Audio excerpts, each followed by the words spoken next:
దేవుడు అంటే హిజ్కియాకు మాట ఇచ్చాడంట, మాట ఇచ్చి మాటను నెరవేర్చాడంట. అంటే దేవుడు ఒక మాట మనకి ఇచ్చారనుకోండి, మాట ఇచ్చినటువంటి దేవుడు ఏం చేస్తాడు తెలుసండి, నెరవేరుస్తాడు. అదే మనుషులు మాట ఇస్తే తప్పుతారు.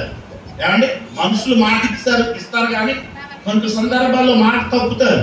కానీ దేవుడు మాట ఇచ్చాడు అనుకోండి, ఆయన మాట తప్పేవాడు కాదు. దేవునికి స్తోత్రం కలుగుతుంది కదా. చూడండి, ఎలక్షన్ టైంలో చాలా మంది రాజకీయ నాయకులు మాటిస్తూ ఉంటారు, అది చేస్తాను ఇది చేస్తాను ఏమండి అని మాటిస్తూ ఉంటారు. తీరా గద్దెకి ఎక్కిన తర్వాత, తీరా సింహాసనం ఎక్కిన తర్వాత మరలా మాట తప్పుతూ ఉంటారు. మనుషులైతే మాట తప్పుతారు, కానీ దేవుడైతే మాట తప్పేవాడు కాదు ప్రియులారా. అందుకని హిజ్కియా అంటాడు, నేనేమందును, నా దేవుడు నాకు మాట ఇచ్చాడు, ఆ మాటను దేవుడు నెరవేర్చాడు. సంగమా, ఈ యొక్క మధ్యాహ్న కాల పేరులో దావీదుగా మనం చేస్తా ఉన్నాను. ఒకవేళ దేవుడు మన జీవితంలో ఏదైనా ఒక మాట ఇస్తే తప్పక ఆ మాటను దేవుడు నెరవేరుస్తాడు మన జీవితంలో. మన జీవితంలో దేవుడు ఆ మాటను నెరవేర్చాలి అంటే మనము దేవుడి కొరకు ఈ లోకంలో జీవించవలసిన విధంగా మనం జీవించాలి. హిజ్కియాకు మరణకరమైన రోగం వచ్చింది.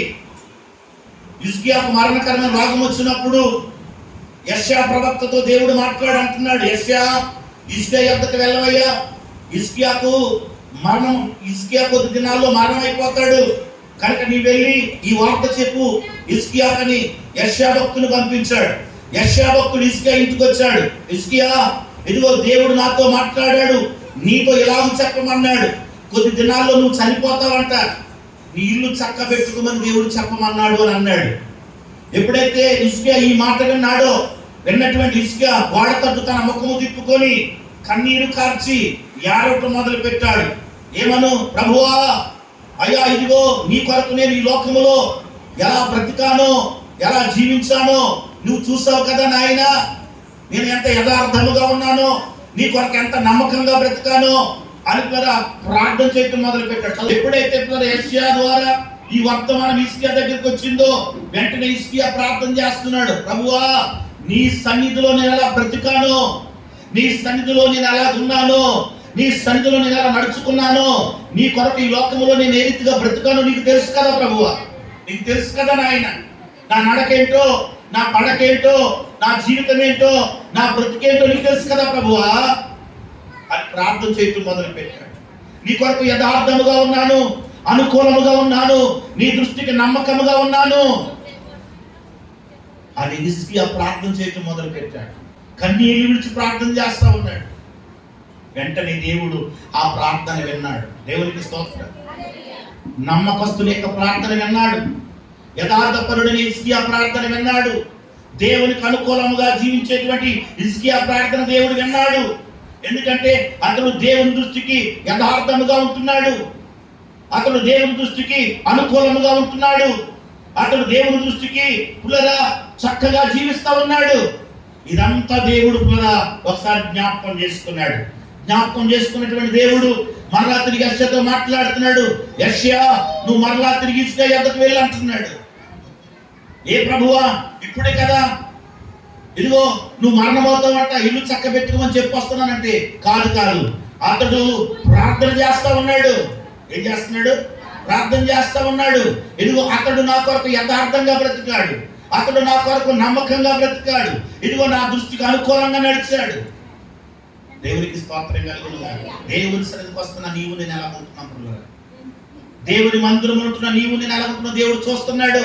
హిజ్కియాను చూసిన దేవుడు నిన్ను నన్ను చూస్తా ఉన్నాడు. ఉదయకాలపు వేళలో, మధ్యాహ్న కాలపు వేళలో హిజ్కియాను చూసిన దేవుడు నిన్ను నన్ను చూస్తున్నాడు. ఎప్పుడైతే హిజ్కియా ఈ ప్రార్థన చేస్తాడో మరలా యెషయాతో దేవుడు మాట్లాడంటాడు, ఇదిగో హిజ్కియా యొద్దకు వెళ్ళు, హిజ్కియా చేసిన ప్రార్థన నేనన్నాను, మరలా తిరిగి అతనికి నేను 15 సంవత్సరాలు ఆయుష్ ఇస్తున్నానని చెప్పి అన్నాడు. దేవునికి స్తోత్రం కలుగునుగాక. గట్టిగా చెప్తామండి, దేవునికి స్తోత్రం. యెషయా హిజ్కియా యొద్దకు వచ్చాడు. హిజ్కియా, ఇదిగో నీ ప్రార్థన దేవుడు విన్నాడు, నీవు ఆయన దృష్టికి అనుకూలంగా ఉంటున్న దేవుడు చూశాడు, ఇదిగో నీ యథార్థత దేవుడు చూశాడు, నీ నమ్మకత్వాన్ని దేవుడు చూశాడు, కనుక దేవుడు నీవు చనిపోతావని చెప్పాడు కానీ నీకు మరలా తిరిగి 15 సంవత్సరాలు ఆశిస్తున్నాడంట అని చెప్పాడు. దేవునికి స్తోత్రం కలుగునుగాక. చెప్పేసి యెషయా తన ఇంటికి వెళ్ళిపోయాడు. హిజ్కియా క్రమేపిగా అతడు ఆరోగ్యం పొందుకోవటం మొదలు పెట్టాడు. దేవునికి స్తోత్రం. హల్లెలూయా.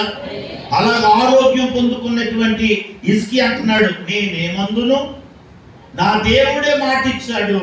మాట ఇచ్చిన దేవుడు మాట ఆయుష్నిస్తానని మాట ఇచ్చాడు నాకు ఆయన. ఇదిగో నీకు 15 సంవత్సరాలు ఆయుష్నిస్తానని మాట ఇచ్చాడు. మాట ఇచ్చిన దేవుడు మాటను నెరవేర్చాడు. మనం ఆరాధిస్తున్న దేవుడు కదా మాట ఇచ్చాడు అంటే మాట నెరవేర్చేవాడు ఆయన. మనుషులైతే మాట ఇచ్చి మాట తప్పుతారేమో కానీ దేవుడు మాత్రం మాట ఇచ్చి మాట తప్పేవాడు కాదు. అందుకని సంగమా, ఈ సమయంలో ఈ 2025వ సంవత్సరంలో దేవుడు నీ నా జీవితంలో ఏ మాటనైతే ఇస్తున్నాడో మన బ్రతుకులో దేవుడు ఆ మాటను నెరవేర్చును గాక.